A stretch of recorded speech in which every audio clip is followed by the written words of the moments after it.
Hello everyone, it's Rich Michael Jones. Time for the Bible read for April 1st. Deuteronomy chapter 18 verse 1 through chapter 20 verse 20. Remember that the Levitical priests, that is, the whole of the tribe of the Levi, will receive no allotment of land among other tribes in Israel. Instead, the priests and the Levites will eat from the special gifts given to the Lord, for that is their share. And they will have no land of their own among the Israelites. The Lord Himself is their special possession, just as He promised them. These are the parts the priests may claim as their share from the cattle, sheep, and goats that the people bring as offerings: the shoulder, the cheek, the stomach. You must also give to the priest the first share of the grain, the new wine, the olive oil, and the wool at shearing time. For the Lord your God chose the tribe of Levi out of all your tribes to minister in the Lord's name forever. Suppose a Levite chooses to move from his town in Israel, wherever he is living, to the place the Lord chooses for worship. He may minister there in the name of the Lord his God, just like all his fellow Levites who are serving the Lord there. He may eat his share of the sacrifices and offerings, even if he also receives support from his family. When you enter the land of the Lord your God is giving you, be very careful not to imitate the detestable customs of the nation living there. For example, never sacrifice your son or daughter as a burnt offering. Really? You have to say that? Alright.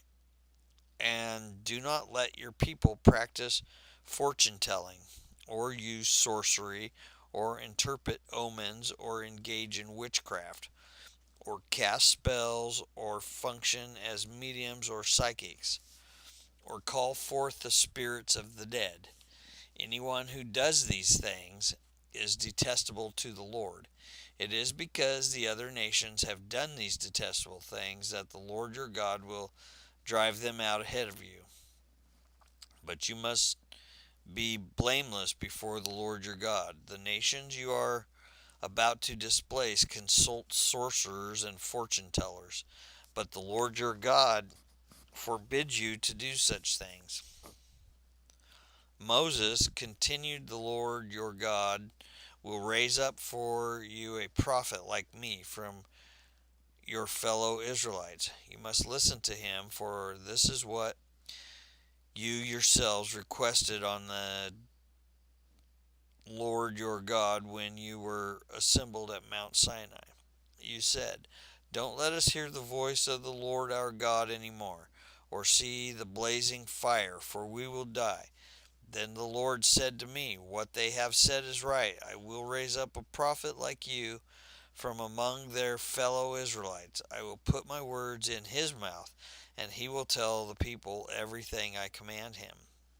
I will personally deal with anyone who will not listen to the message the prophet proclaims on my behalf. But my prophet who falsely claims to speak in my name, or who speaks in my name of another God, must die. But you may wonder, how will we know whether or not prophecy is from the Lord? If the prophet speaks in the Lord's name, but his prediction does not happen or come true, you will know that the Lord did not give that message. That prophet has spoken without my authority and need not be feared.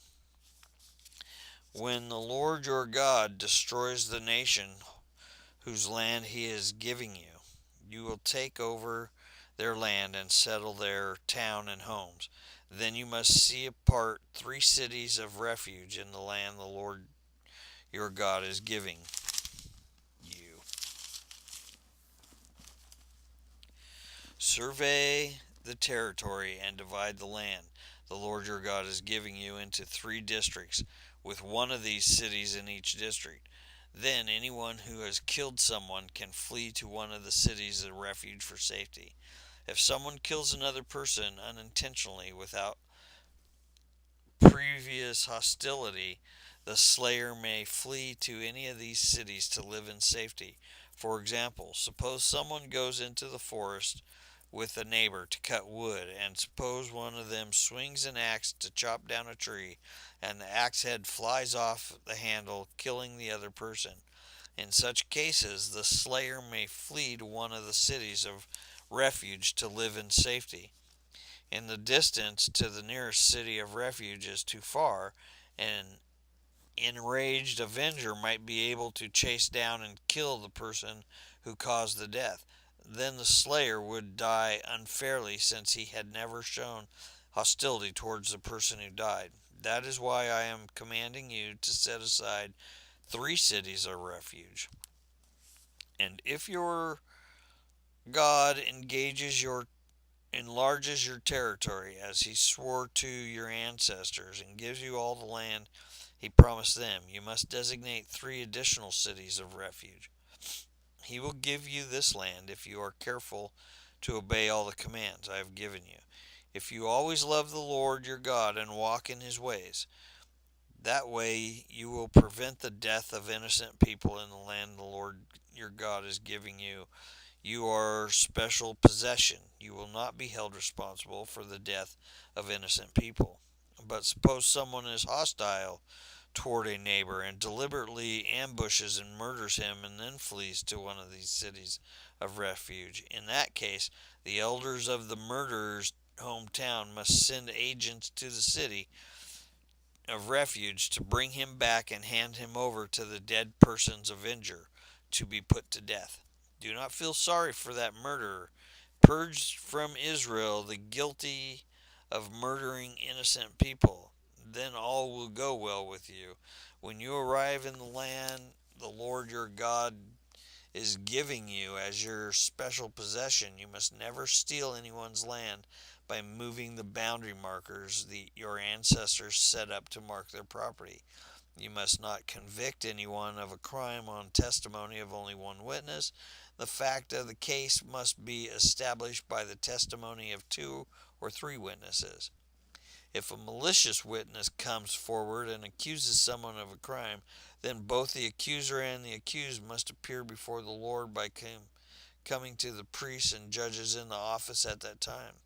The judges must investigate the case thoroughly. If the accuser has brought false charges against his fellow Israelite, you must impose on the accuser the sentence he intended for the person. In the way you will purge such evil from among you. Then the rest of the people will hear about it and be afraid to do such evil thing. You must show no pity for the guilty. Your rule should be life for life, eye for eye, tooth for tooth, hand for hand, foot for foot. When you go out to fight your enemies and you face horses and chariots and an army greater than your own, do not be afraid. The Lord your God who brought you out of the land of Egypt is with you. And when you prepare for battle, the priest must come forward to speak to the troops. He will say to them, "Listen to me, all you men of Israel. Do not be afraid as you go out to fight your enemies today.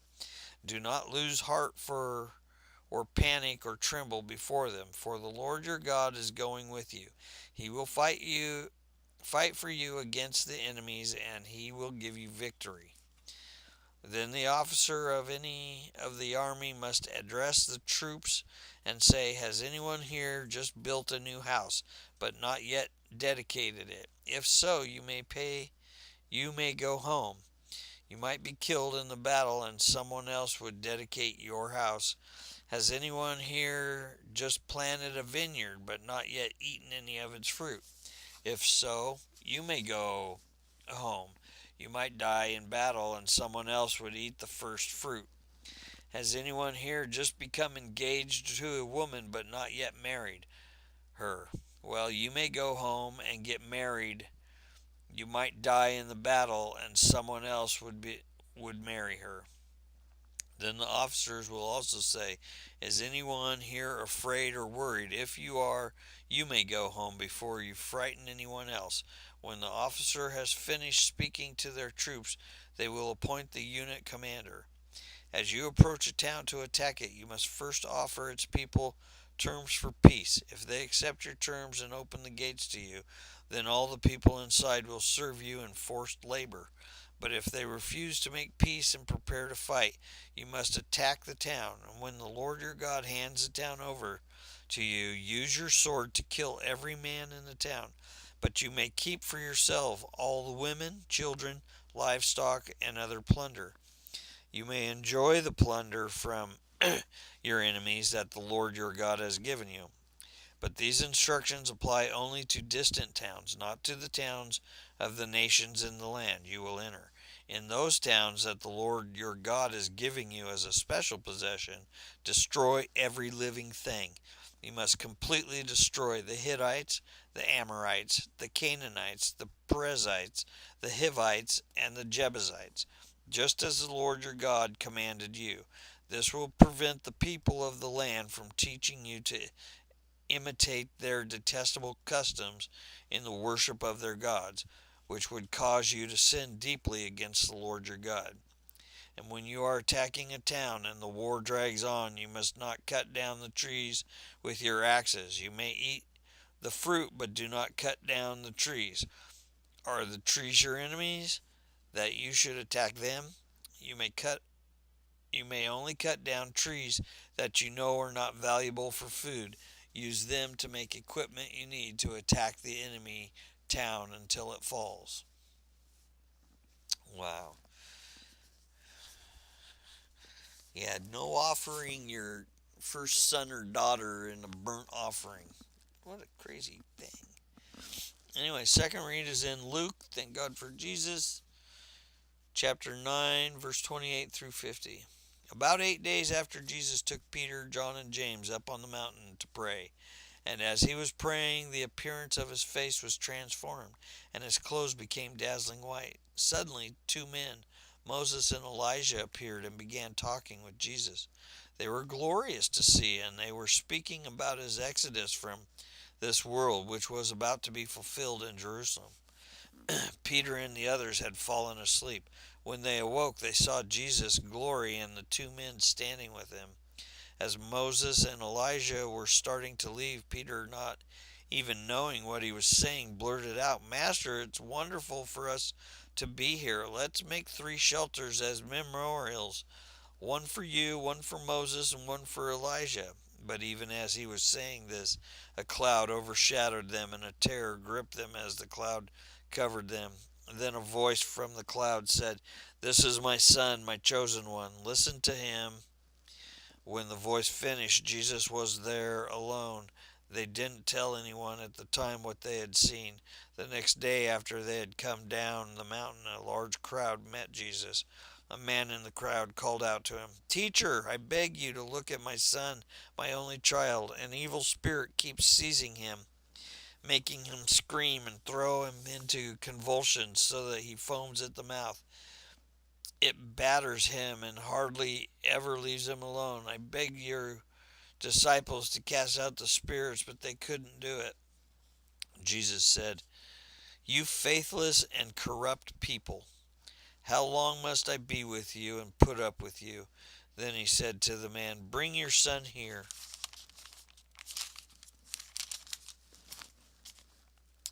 As the boy came forward, the demon knocked him to the ground and threw him into violent convulsions.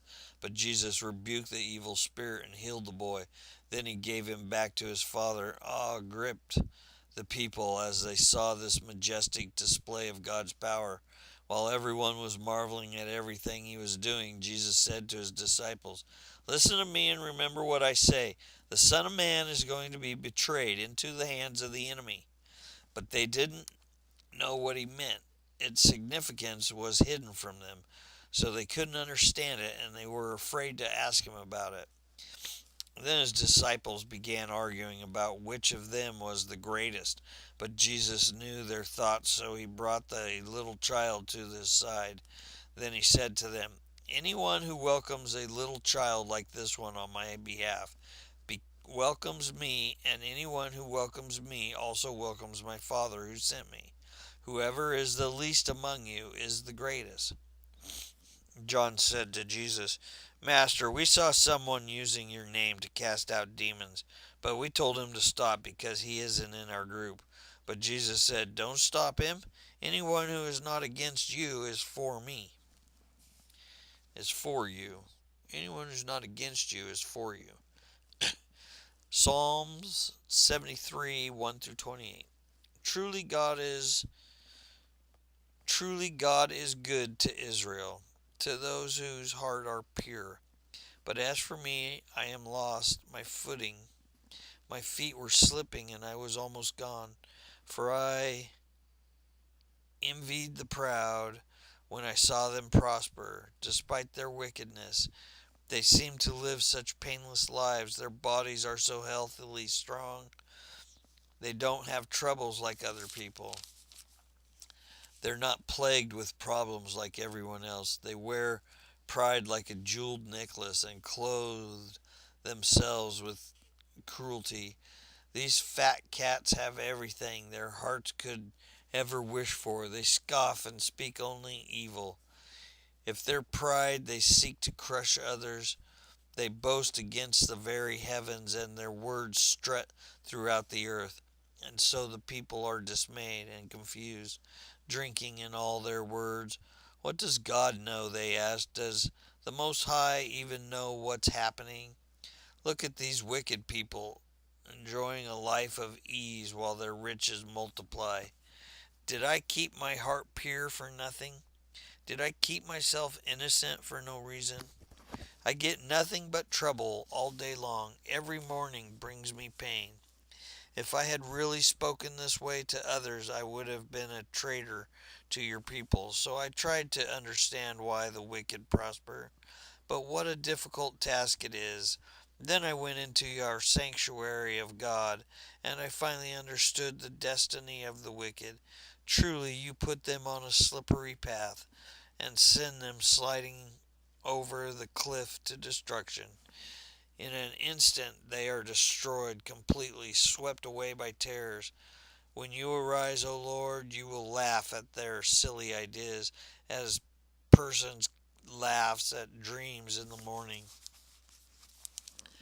Then I realized that my heart was bitter and I was all torn up inside.